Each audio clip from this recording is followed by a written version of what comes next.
Photo है क्या? Photo है। अच्छा फोटो है, खाली वीडियो नहीं है।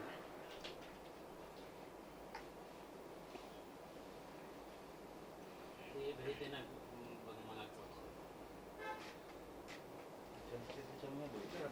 अरविंद जी, ये व्हाट्सएप पे ले लीजिए अपने पे। हाय हाय आरएनए, हाय हाय अनुभव अग्रवाल, हाय हाय अनुभव अग्रवाल, हाय हाय अनुभव अग्रवाल, हाय हाय अनुभव अग्रवाल, हाय हाय आरएनए, हाय हाय आरएनए, हाय हाय आरएनए। हाय हाय। आप सबको बहुत बहुत धन्यवाद। धन्यवाद। और सर, सबसे पहले आपसे मैं शुरुआत करना चाहूंगी। ये जो पूरा मुद्दा है, इसके बारे में आप कुछ ब्रीफ सबसे पहले हमें बताइए। मैडम, अगर आप परमिशन दें तो मैं थोड़ा सा एक इंट्रोडक्शन देके इस पूरे मुद्दे के विषय में हमारे जो न्यू एसोसिएशन आरएनए विभाग का जो हमने बनाया है आफ्टर 14 इयर्स, उसके प्रेसिडेंट हैं श्री सुरेंद्र हरिचंदानी साहब। तो ये ब्रीफिंग देंगे, बट उसके पहले हम आप सबको स्वागत करते हैं। हम मुस्कुरा रहे हैं, लेकिन बहुत तकलीफ से मुस्कुरा रहे हैं। और हम एक सफरर होम बायर्स हैं जो लास्ट 14 ईयर से हमारे मकान को देने की जो भी कमिटमेंट हुई थी नहीं मिली। और हम आप सब प्रेस मीडिया का धन्यवाद करते हैं कि आपने अपना समय निकाला और हमारे उस परिस्थितियों को आप शायद आज समझेंगे और समझने के बाद आप अपने हिसाब से ये पब्लिश करेंगे लोगों को कि किस तरह से सफरिंग सोसाइटी में हो सकती है। With this I will request now our president of RNA Viva Association, Sri Harichandani Sahab, to give a brief about the case, and then one after another, madam, all questions of yours we would like to address. Over to you, sir. Thank you very much OP Singh साहब।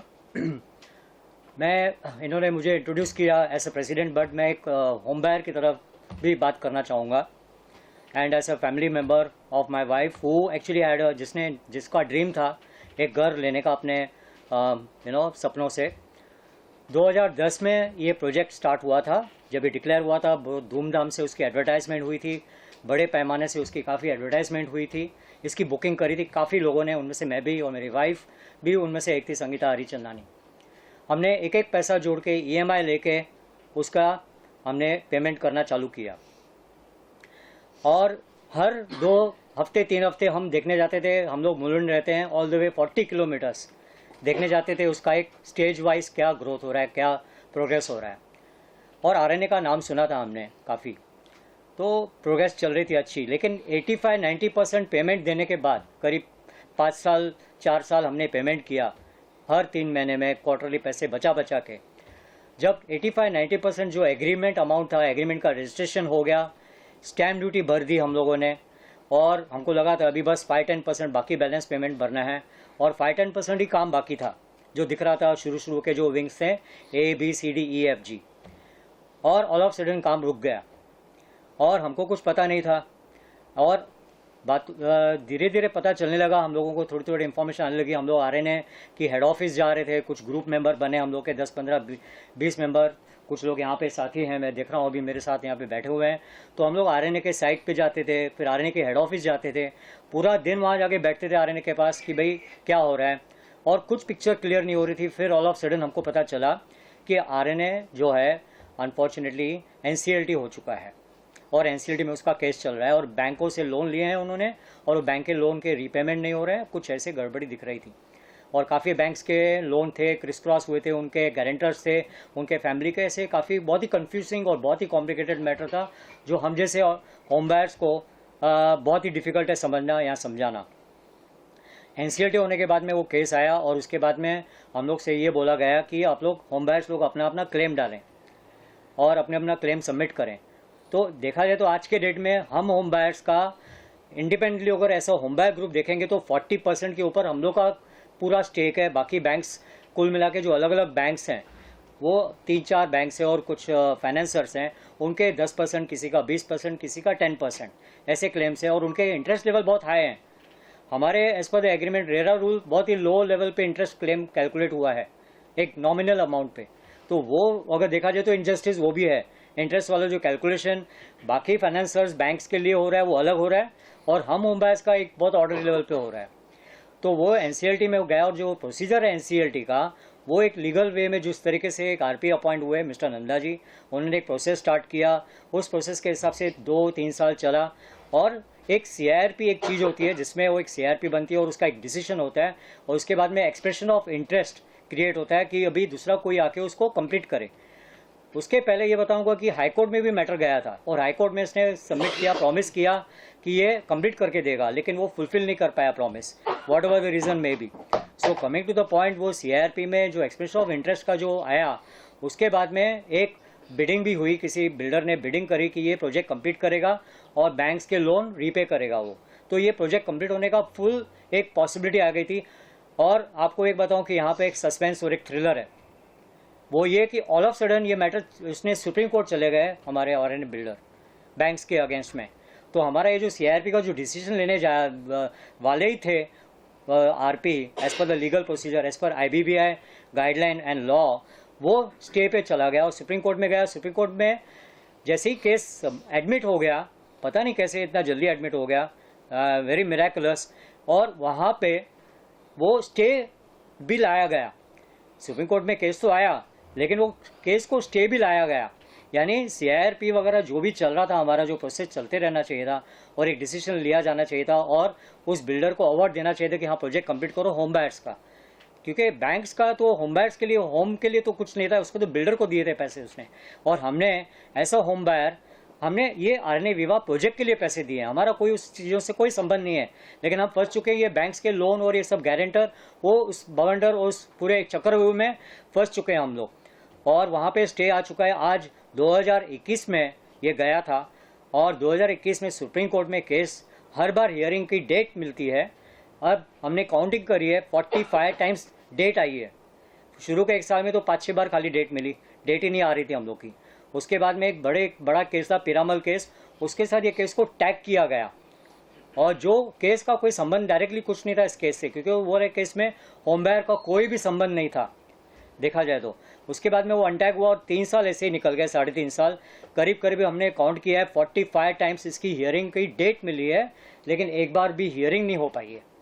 और उनकी bench बैठती है, जज की, chief justice सारे बैठते हैं, लेकिन कहीं ना कहीं वो कहाँ फंस जाता है मैटर, और हमारी हियरिंग नहीं हो पा रही है, सुनवाई नहीं हो पा रही है मैटर का, कहीं कोई डिसीजन नहीं हो पा रहा है। चीफ तो जस्टिस का नाम सर हैं, काफ़ी नामचीन है, काफ़ी अच्छे डिसीजंस भी उन्होंने लिए हैं, लेकिन उनके नज़र में शायद ये अभी तक मैटर गया नहीं है। तो ये आप मीडिया के सामने हम लोग का सब ग्रुप का, हमारे इतने सारे होम बायर्स, कोई थाना से, कोई कहाँ से, वसई से, और ये मिस्टर पराग साहब आए हैं, he is a handicap person, paralysed person, he has because of the stress. he has taken a trouble all the way to come from very far away. We have Mr. Surendra Pal Saab, one of the very prominent, who is very 75 years old. We have a lot of senior citizens here, including myself and Mr. Sanjay Agarwal ji. So we are in a like, ये आप लोगों के पर हम लोग dependent है आज, कि ये मीडिया उस तक हमारी आवाज़ पहुंचाए, चीफ जस्टिस तक, प्राइम मिनिस्टर तक, चीफ मिनिस्टर तक, और जो भी जुडिशरी है। ये हम लोग से आप लोगों की विनती है, और आप लोगों की हमको मदद चाहिए, और हमको पता है कि मीडिया कितना पावरफुल है। बस इतना ही कहना चाहेंगे हम, और मैं रिक्वेस्ट करूंगा आगे मिस्टर ओपी सिंह साहब को। तो मैडम, इन सुप्रीम कोर्ट के पहले हाई कोर्ट में कितना साल गया था? 2 साल 2-3 साल। मैं एक पॉइंट ऐड करना चाहूँगा, आपका अच्छा बहुत सवाल है कि हाई कोर्ट ने अच्छा डिसीजन भी दिया था, और उसने अपना कोर्ट रिसीवर अपॉइंट किया था, और एक आरएनए ने कमिट किया था कि इसको ये कंप्लीट करेगा, लेकिन वो पूरा मैटर कंफ्यूज हो गया, कॉम्प्लिकेट हो गया, इट वेंट टू एनसीएलटी। तो अभी मामला कहाँ तक पहुँचा है इसका? अभी ये सुप्रीम कोर्ट में स्टे पे, स्टेटस को और स्टे पे है 3 साल, 3.5 साल से। बिल्डर को कितने दिन में स्टे मिल गया था? बिल्डर को मेरे हिसाब से जो मेरा अंदाजा है, जो हमने पेपर स्टडी किया एज पर द रिकॉर्ड, ये 2 दिन में सर 48 आवर्स में, 48 आवर्स, और हमारे 4 साल में केस को सुना तक नहीं गया। इसके बारे में थोड़ा संजय अग्रवाल जी आपको इंसाइट देंगे in next 5 minutes. Over to you Sanjay Agarwal. नमस्कार। हमारे यहाँ बोला जाता है कि प्रजातंत्र के 4 स्तंभ हैं। पूरे सिस्टम से पूरी तरह निराश होने के बाद, जैसे ओपी सिंह साहब ने बताया कि आज हम प्रजातंत्र के 4थे स्तंभ मीडिया के पास में आए हैं, हमारे पास में कोई चॉइस नहीं बचा। नहीं। हम लोग इतने फ्रस्ट्रेट और निराश हो चुके हैं कि मैं आपको बता नहीं सकता। 480 होम बायर्स हैं एंड पिछले 15 साल में most of us have turn into senior citizen. हम लोग सीनियर सिटीजन्स हो चुके हैं। जो है मोस्टली जिनने घर खरीदे हैं वो लोअर मिडिल इनकम ग्रुप से हैं, मिडिल क्लास ग्रुप से हैं। अपनी पूरी ज़िंदगी का पैसा उन्होंने अपनी अर्निंग्स को इसके अंदर लगाया है, जैसा कि आपको हमारे प्रेसिडेंट साहब ने बताया।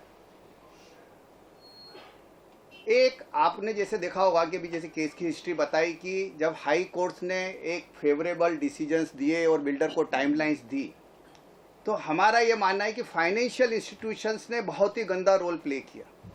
Most probably we suspect that the builder and the financial institutions have collaborated together and they have taken the case to NCLT to delay it further for 3 years.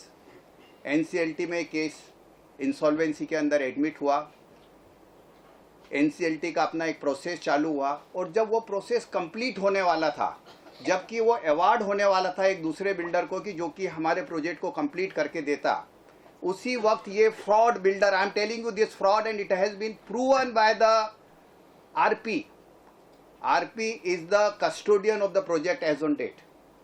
तो ये बिल्डर जो है NCLT में गया एक डबल क्लेम लगा करके bank of India के अगेंस्ट में। नाम बोलिए सर, बिल्डर का नाम बोलिए। अनुभव Agarwal, RNA corp, mister Anubhav Agarwal, managing director of RNA corp, is a absolute fraud. He went to NCLT, 2 साल में नहीं गया जब तक CIRP प्रोसेस चल रहा था।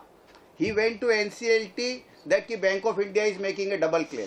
NCLT ने उसकी प्ली स्वीकार नहीं की। He went to NCLT, वो NCLT में गया, वहाँ पे भी उसकी रिक्वेस्ट जो है डिस्कार्ड हो गई। फिर वो all of a sudden supreme court में गया और सुप्रीम कोर्ट में जैसा कि मेरे भाई ने बताया कि 48 आवर्स में उसको स्टे मिल गया। सुप्रीम कोर्ट को, माननीय सुप्रीम कोर्ट को जितने भी स्टेक होल्डर्स थे, क्योंकि एक COC फॉर्म होती है, ओके, उन सबके व्यूज लेने चाहिए थे। बैंक का रिप्रेजेंटेटिव वहां नहीं गया, बैंक वाले ने अपने आप को रिप्रेजेंट नहीं किया। CO मोटो उसको जो है 48 आवर्स के अंदर जो है इस CIRP प्रोसेस के ऊपर स्टे मिल गया जून 2021 के अंदर। जून 2021 से लेके we are talking today in September 2024, 3.5 साल के अंदर मोर देन 45 टाइम्स हमारी लिस्टिंग हुई, पर हमारे केस को सुना नहीं गया। हम होम बायर्स ने कहीं से थोड़े बहुत पैसे इकट्ठे करते हैं, हम थोड़े बहुत पैसे इकट्ठे करके हम लॉयर अपॉइंट करते हैं वहाँ पे। पहले चीज़ तो हमारे जब इंटरवीनिंग एप्लीकेशन लगाते हैं हम तो बोलते हैं आपका कोई इसमें क्या इंटरेस्ट है। सुप्रीम कोर्ट हमको बोलती है आपका, अरे इंटरेस्ट तो सिर्फ हमारा है, बाकी किसी और का कोई इंटरेस्ट नहीं है, मकान सिर्फ हमारे हैं। पर सुप्रीम कोर्ट उस चीज़ को सुनने को तैयार नहीं। फिर भी हमने फोर्सफुली जो है वहाँ पर अपनी एप्लीकेशन लगाई, हमारी कोई सुनवाई नहीं हुई होम बायर्स की उस केस के अंदर। बैंक ऑफ इंडिया जो है which whom we suspect is collaborating with the builder, चुपचाप बैठा रहा, उसने कभी कुछ नहीं किया, उसके लॉयर्स ने कभी इसको फोर्स नहीं किया, इस केस को कभी ढंग से प्रेजेंट नहीं किया सुप्रीम कोर्ट के अंदर। फिर हमने सुप्रीम कोर्ट के अंदर जब इस कोर्स को फोर्स करने के लिए मेंशनिंग किया, एक प्रोसेस होता है, तो ये हमारा जो केस है वो जस्टिस ऋषिकेश रॉय की बेंच के ऊपर है। मैं आपको ये भी बता दूं कि पिछले 3.5 साल के अंदर ये बेंच कितनी बार चेंज हो गई, बार बार बेंच चेंज हो जाती है, केस को वापस से रिप्रेजेंट करना पड़ता है नई बेंच के सामने। Absolutely rubbish system in the supreme court, let me tell you. Supreme court पूरे समय जो है या तो अंडर ट्रायल क्रिमिनल्स की बेल एप्लीकेशन सुनने में लगा हुआ है। अभी मैं रिसेंटली देख रहा था सुप्रीम कोर्ट उन लोगों के लिए ज़्यादा सहानुभूति प्रस्तुत करता है जो कि एनक्रोचमेंट किए हुए उनके केसेस को प्रायोरिटी पे सुनता है। पर ये बेचारे गरीब होम बायर्स जिन्होंने अपने ज़िंदगी भर की कमाई इस प्रोजेक्ट के अंदर लगाई हुई है, सुप्रीम कोर्ट को उनको सुनने के लिए समय नहीं है। आज मैं एनक्रोचमेंट करके मकान बना लूँ तो मेरे लिए सुप्रीम कोर्ट 1 मिनट में सब स्टे दे करके मेरे को वहाँ रहने देगा। मैंने पूरी ज़िंदगी भर की कमाई लगा दी। एंड मैं नाम लेके बोलता हूँ आज कि जस्टिस ऋषिकेश रॉय, जब हमारे लॉयर ने केस को परस्यू करने की कोशिश की होम बायर्स के बिहाफ पे, तो उनको बोलता है कि हाँ आप स्यू कर दो सुप्रीम कोर्ट को। I am ready to sue the supreme court today if it is there is some legal process to do the same. हमारे केस को सुनने को तैयार नहीं है।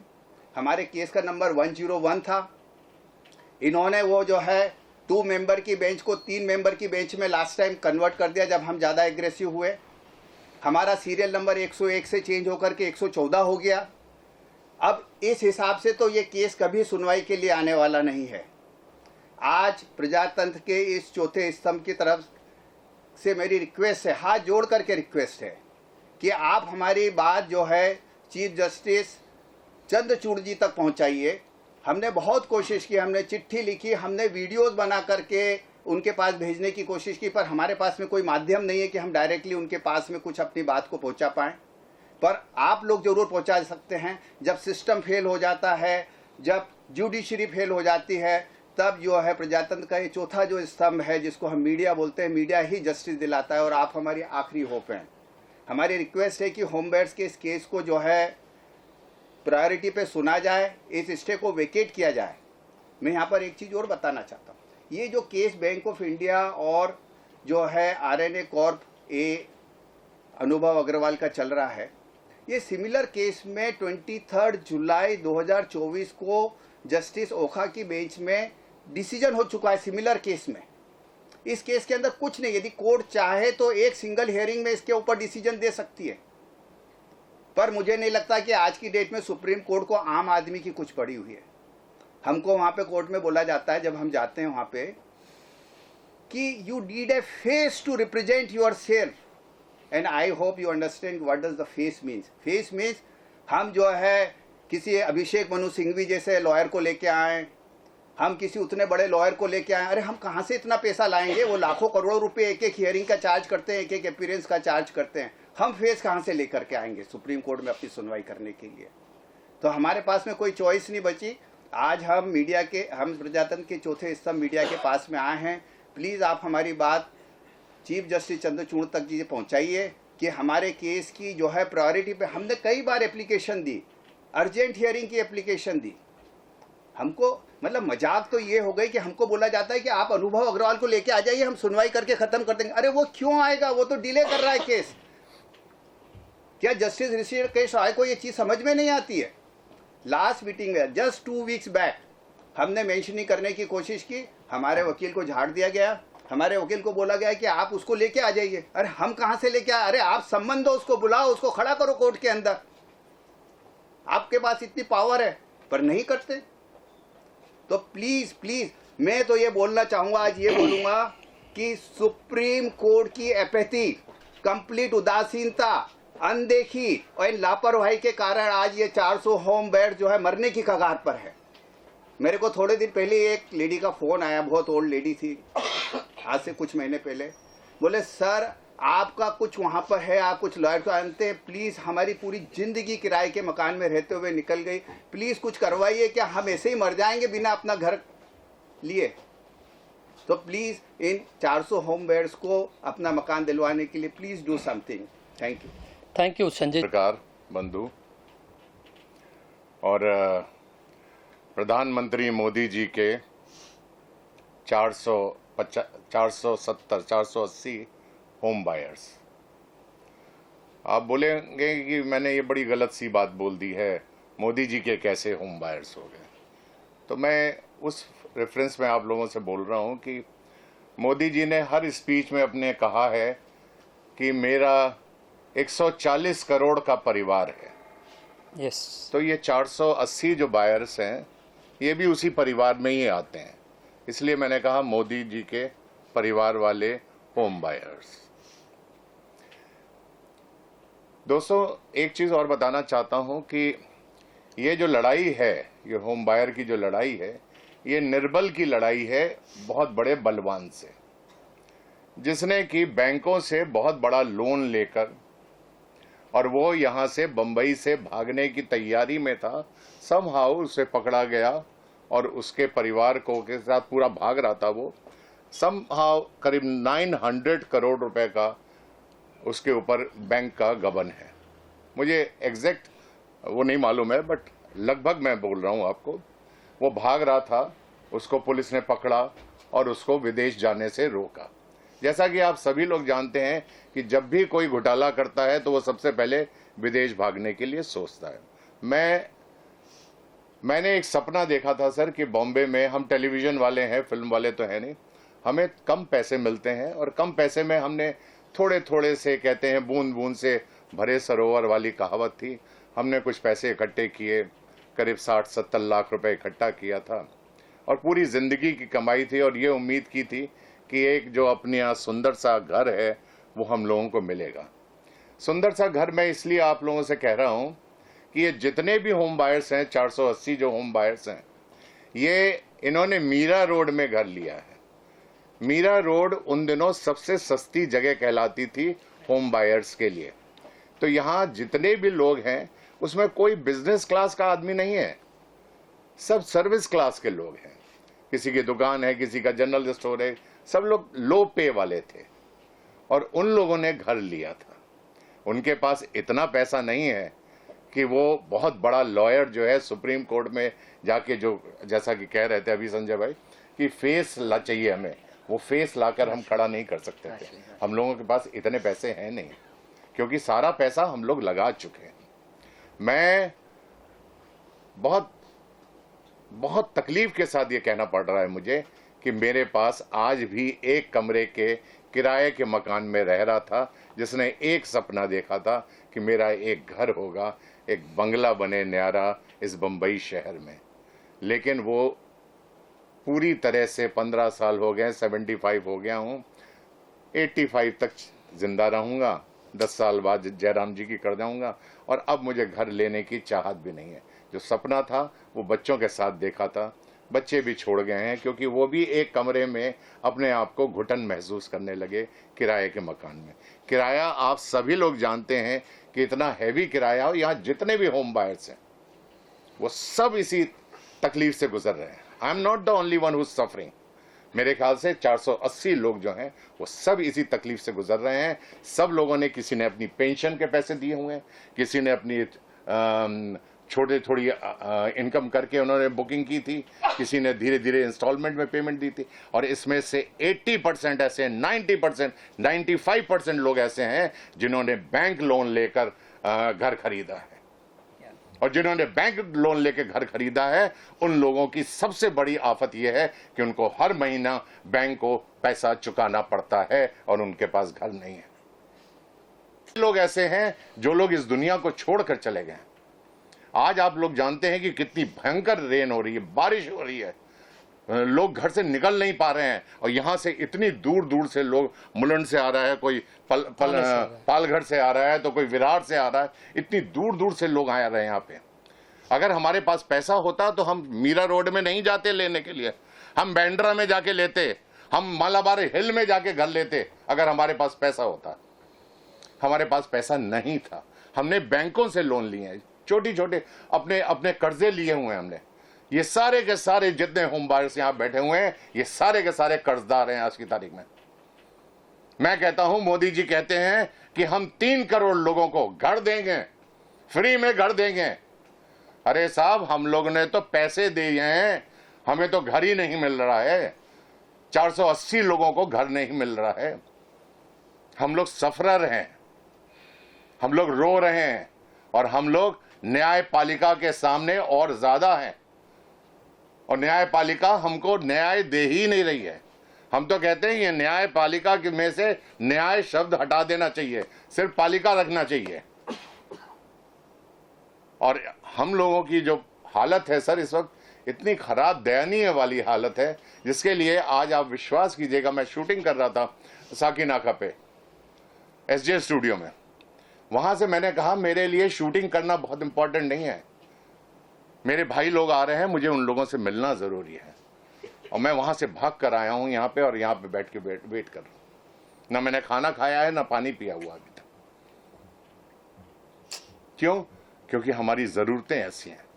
मेरे ख्याल से मेरी हर इस बात को हर आदमी यहाँ पे बैठा हुआ समझ रहा होगा, हमारे मीडिया वाले लोग भी इस बात को समझ रहे होंगे कि दुख क्या होता है। मैं अपना सिर्फ दुख बता रहा हूं, मैंने ये नहीं बोला है कि हमने क्या पैसा दिया क्या है। और संजय भाई ने पूरी अच्छी तरह से बताया है सारी चीजें कि न्यायपालिका हमको हमारे लिए कर क्या रही है। सर्वोच्च न्यायपालिका, जैसे हम कहते हैं सर्वोच्च, सबको न्याय मिलेगा। सर ये एक निर्बल की लड़ाई है बलवान से। बड़ा अच्छा एक गाना शायर लिख के गया था हमारे लिए, हम लोगों के लिए लिख के गया था सर, मर गया अब तो नहीं है। और उसने लिखा था, रहने को घर नहीं है सारा जहां हमारा, हिंदुस्तान हमारा। हम लोगों की वो स्थिति, यहां जितने लोग भी बैठे हैं, सब किराए के मकान में रह रहे हैं मोस्टली, और सबने पेंशन से खरीदा है, सबने बैंक लोन से खरीदा हुआ है। यहाँ पे मैंने अपना घर बेच के सर ये मैंने आर्यन विवाह में बुक किया था। उस वक्त मेरा अच्छा जॉब भी चल रहा था। उसके पहले मैंने मेरा एक फ्लैट लिया था शायद नाला सोपारा में। वो मेरा पहले कमाई का पहला फ्लैट था। वो कुछ मैंने 6 लाख में कुछ खरीदा था। बाद में मुझे ऐसा पता चला कि मीरा रोड में नंबर 1 का एक प्रोजेक्ट बन रहा है, रेट भी कम है और उस वक्त मेरी इनकम भी अच्छी थी। तो मैंने सोचा चलो यहाँ पे हम लोग बुक करेंगे। और वो मेरा जो फ्लैट था वो मैंने बेच दिया, वो पैसा सब मैंने यहाँ पे डाइवर्ट कर दिया। और फिर बाद में हमें ऐसा बताया गया बिल्डर के थ्रू कि 2013 में पोजीशन मिलेगा। तो that time I was not worried, okay ठीक है, तो 2013 तक तो पोजीशन मिल जाएगा। लेकिन जैसे जैसे 13 आया उनका डेट बदलते गया, 13 का 14 हो गया। तो जिस एजेंसी के थ्रू, स्टेट एजेंट के थ्रू मैंने ये फ्लैट बुक किया तो उनको जाके मैंने बताया कि ऐसा क्यों हो रहा है। तो उन्होंने मुझे बताया कि कुछ तो ऑफिस में प्रॉब्लम चल रहा है। मैं बांद्रा के उनके ऑफिस में तक पहुंचा था। वहाँ पे मैं शायद कोटनीस, मिस्टर कोटनीस करके वहाँ पे कुछ पोटनिस। तो उनको जाके मैंने मिला। उन्होंने मुझे झूठी कहानी बताई कि आप टेंशन मत लो, आपका फ्लैट मिल जाएगा, 1 साल पोजीशन डिले है। तो वो 1 साल ही मेरा ऐसा निकल गया, पोजीशन नहीं मिल रहा है। तो मैंने सोचा अभी ये फ्लैट हम लोग बेच डालेंगे। ऐसा करते करते बाद में पोजीशन इतनी टाइट हो गई कि कोई कस्टमर भी लेने के लिए तैयार नहीं था, क्योंकि ये एडवर्टाइज पूरे मार्केट में फैल गई थी कि आर्यन बिल्डर फ्रॉड कर रहे, पोजीशन नहीं दे रहे। वो एक प्रॉब्लम हो गया मेरे लाइफ में। सेकंड मेजर प्रॉब्लम ये हो गया, बोलते हैं ना जब प्रॉब्लम आता है तो चारों ओर से आता है। मेरा जॉब भी चला गया। तो अभी बैंक का मैंने जो लोन लिया था, लगभग मैंने कुछ 30 लाख का लोन उठाया था। मेरा पर मंथ इंस्टॉलमेंट 40,000 जा रहा था। अब ये 40,000 इंस्टॉलमेंट में भरूँ कैसे पर मंथ? कुछ तो एडजस्टमेंट कर करके साल 1.5 साल मैंने निकाले। लेकिन बाद में फिर से इतना शेड्यूल टाइट हो गया कि अभी बैंक का हफ्ता, बैंक का लोन, बच्चों की पढ़ाई, मेरा छोटा बच्चा लास्ट ईयर में, अभी ये साल है, गए साल मेरा 2 साल पहले मेरा बड़ा बच्चा लास्ट ईयर में था। मतलब जब ये प्रॉब्लम आया था तभी वो लोग 11वीं 12वीं में थे। अभी उनका में तो एजुकेशन तो बंद नहीं कर सकता था। तो यहाँ से पैसा लो, वहाँ से पैसा लो, ये करो वो करो, ऐसा करके मैंने उनका एजुकेशन कंप्लीट करने के पीछे लग गया था। कुछ लोग मुझे मिले भी, बोलते हैं ना अगर हम अच्छा कुछ करेंगे तो कुछ लोग हमें साथ देने वाले होते हैं। मेरे बैंक मैनेजर ने मुझे वो टाइम पे एक कोऑपरेट किया, मैं ना नहीं बोलूँगा। वो कोऑपरेशन ये दिया कि मेरे बच्चे को एजुकेशन लोन निकाल के दिया।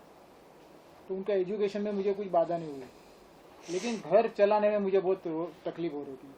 बार बार मैं आर्यन बिल्डर के ऑफिस में जा रहा था बांद्रा, कभी ये पॉलिटिशियन को मिल, कभी वो पॉलिटिशियन को मिल, ये मेरा कंटिन्यू शुरू था मेरा। ऐसे करते करते मुझे आर्यन न्यू एसोसिएशन के बारे में पता चला। मैंने तुरंत इनको ज्वाइंट किया। इनके थ्रू में मुझे कुछ दिलासा मिल रहा था कि हमारी केस चल रही है, ऐसा है वैसा है। आप यकीन नहीं करेंगे, मैं कुछ जस्टिस तक भी पहुंच गया था। मेरे कुछ पहचान में जस्टिस है, उन तक में भी मैं पहुंच गया था। उन्होंने मुझे सेटिस्फाइड किया कि नहीं आपका केस चल रहा है, न्याय तो मिलेगा, थोड़ा लेट मिलेगा लेकिन न्याय मिलेगा। लेकिन ये बात भी उन्होंने बोल के मेरे ख्याल से आज 4-5 साल हुए होंगे। आज शेड्यूल इतना मेरा टाइट है कि बैंक से मुझे फ़ोन आ रहे थे, इंस्टॉलमेंट कब भरेंगे। मेरा इंस्टॉलमेंट स्लैब्स हो रहे थे, रात को नींद नहीं लगती थी।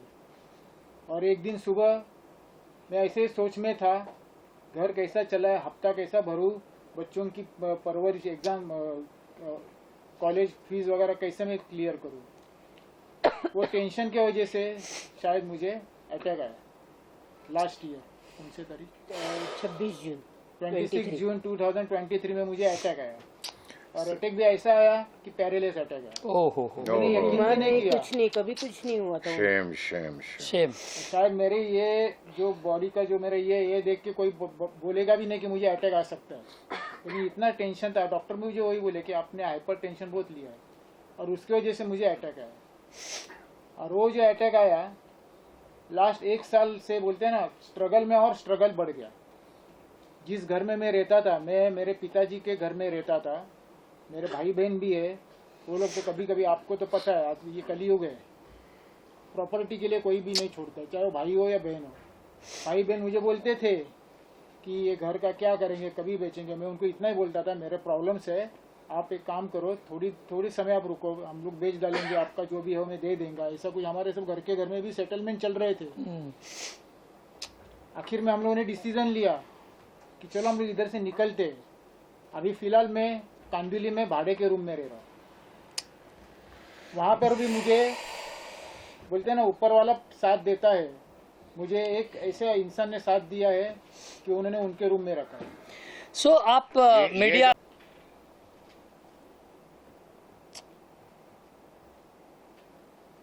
आप बोलिए मैडम, बोलिए।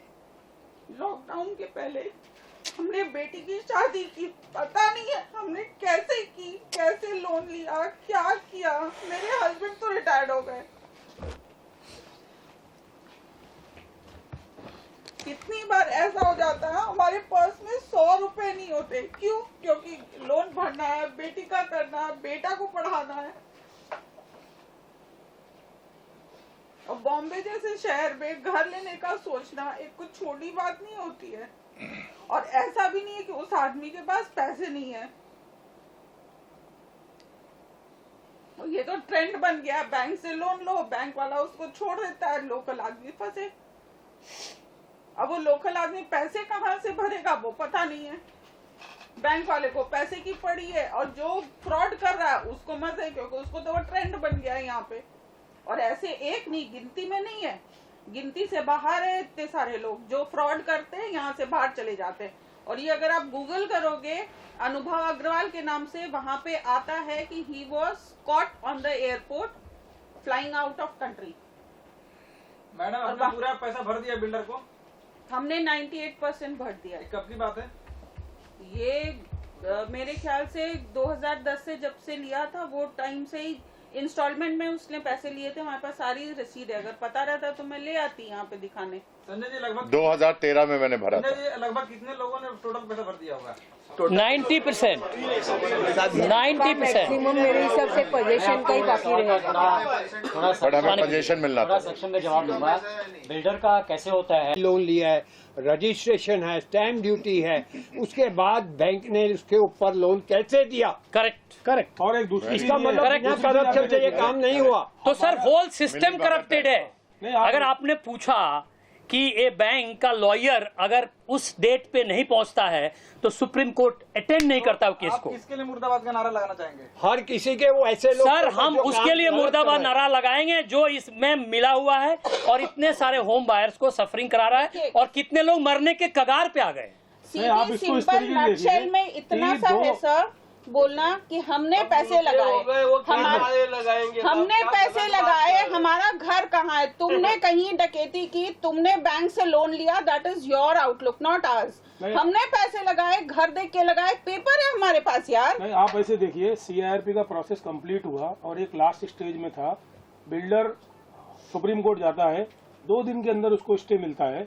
हम होम बायर 3 साल से 48 टाइम्स तारीख पे तारीख मिल रहा है, सुनाया भी नहीं जा रहा है। 9 साल से 9 साल तो आप ऐसे सोचिए कि हम किसको बोले कौन मिला? 9 साल से हम लोग कोर्ट में। और एक चीज, बैंक सपोज हम लोग बैंक को, जब अभी ये मैडम ने बात किया कि उनका ऑलरेडी होम लोन वगैरह चालू है, जो हमारे पास जो फ्रॉड का प्रोजेक्ट है जिसमें पैसा बिल्डर ऑलरेडी हम लोग गवा चुके हैं, तो भी बैंक आके लोन क्यों लेता है? मेरे पास RNA का ये भी लेटर है कि अगर हम वो ड्यूज टाइम पे नहीं भरेंगे तो हमें वो इंटरेस्ट लगाएगा। और इतने सालों से जो वो हमारा पैसा खा रहा है उस पे बैंक क्या करती है, उस पे गवर्नमेंट क्या करती है, उसमें सुप्रीम कोर्ट क्या करती है? अगर इन्होंने एक हमारा रोक तो दिया तो मेरे पास पेपर है इनके घर में आता है। वो जो प्रोजेक्ट ही नहीं चल रहा है कुछ चल नहीं रहे तो बैंक क्यों पैसा लेता है? हमारे पास हम लोग भी बैंक को पैसा देना फ्लैट बंद कर का, देंगे फिर। मेरे नाम से फ्लैट है तो अरे वो मुझे दे दो ना, नहीं दे रहे हो तो वो पैसे तो दो कम से कम, इंटरेस्ट सर के साथ तो दे हम दो। अब थोड़ा कंक्लूड करेंगे। रेंट पे रह रहे Conclude हैं, जो रेंट पे रह रहे हैं एटलीस्ट 14 साल से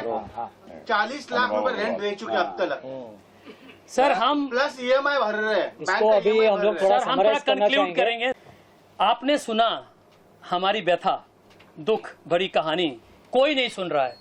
तो आज हम सब हाथ जोड़ करके supreme court chief justice of India से अनुरोध करेंगे कि हमारी केस की सुनवाई करें और हमारे जो अन्नदाता जी हैं नरेंद्र मोदी भाई साहब, हम आपके परिवार के सदस्य हैं, हमें फ्री में घर नहीं चाहिए, हमारे जो पैसे दिए हैं हमें घर आप दिला दीजिए। Very good.